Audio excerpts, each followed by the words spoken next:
I think it's important for us today to think about mountains.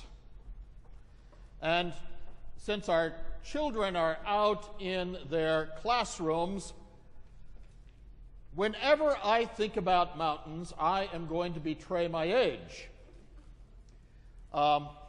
Ain't no mountain high enough. Remember Diana Ross? That tune was active. What year was that high on the charts? 68. Exactly right, 1968. I was 18 years old in 1968.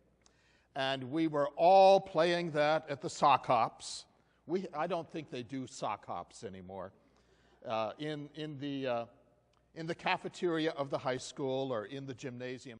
Sock hops in the gymnasium because it was a hardwood floor, and we did not dare mark the hardwood floor in the gymnasium with shoes or boots or anything like that. Ain't no mountain high enough. We are in this wonderful moment of waiting. We are waiting for Christmas. And in our waiting, we tend, in a way, to focus on our activity, our worldview, our list of things that must be accomplished. And waiting is multidimensional. Think of this amazing story in Isaiah, this magnificent poetry by one of these Isaiah prophets, which talks about this incredible moment when the people of Israel are told, "You are now free. You may return." And that amazing journey begins from Babylon back into Jerusalem, the cities of the Jewish homeland. Most of us gathered here probably would not have been taken into exile. Remember, people died young in the ancient world, and I'm guessing, I don't know this for a historic fact, but I'm guessing most of the Jewish people who would have been taken into exile by Babylon after all of those battles would have been under 40. They would have been the young ones, the strong ones, the men who could work, the women who could also work in service to the empire of Babylon. Most of us would have been the remnant. We would have been left behind to do our best to rebuild a war-torn nation. And so things would have been very different for us after those multiple battles with Babylon. There would have been a simpler lifestyle, and the ease of life that we would have experienced, the plenty of life, the blessings of life would have been far fewer.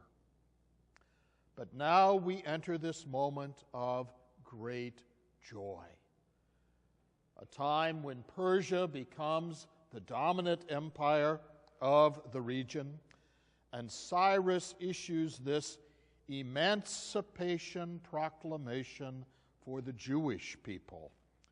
You may return to your home. There are two dimensions to this.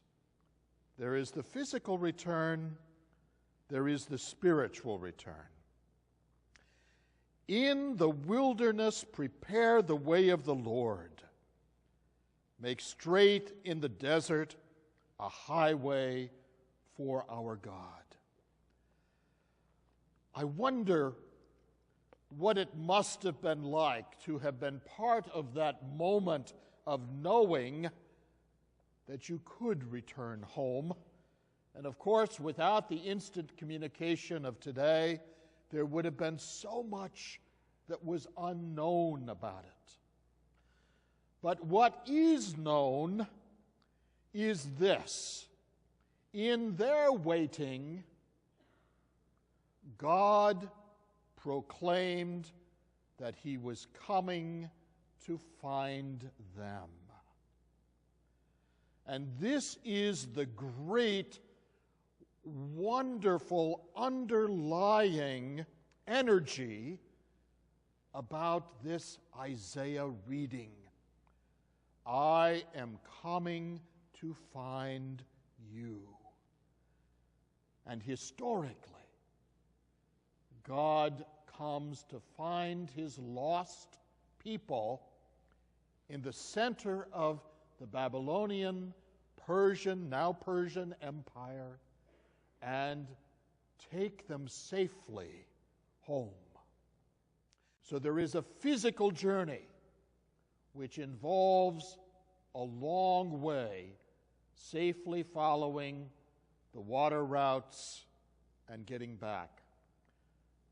I also want us to realize that this reading is about a spiritual journey, which was for them extraordinary because they are going home, back to their traditions, back to their way of life, back to rebuilding, back to a relationship that is new with a loving God.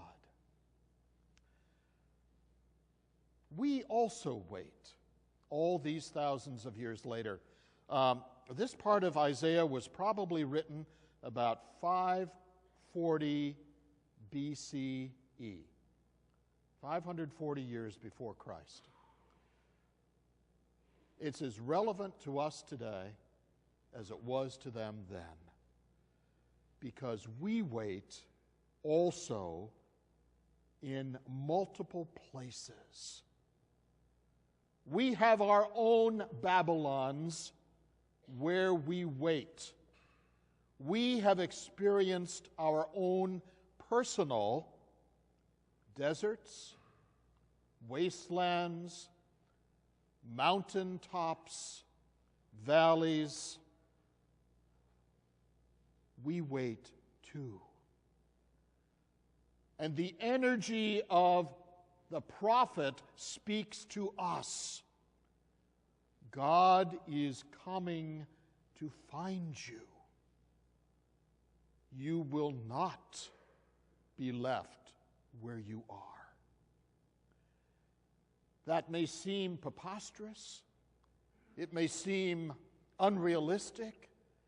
It may seem not right for some of us individually, because we have been waiting a very long time. But Isaiah says this: in God's searching for us, every valley shall be lifted up, every mountain and hill made low.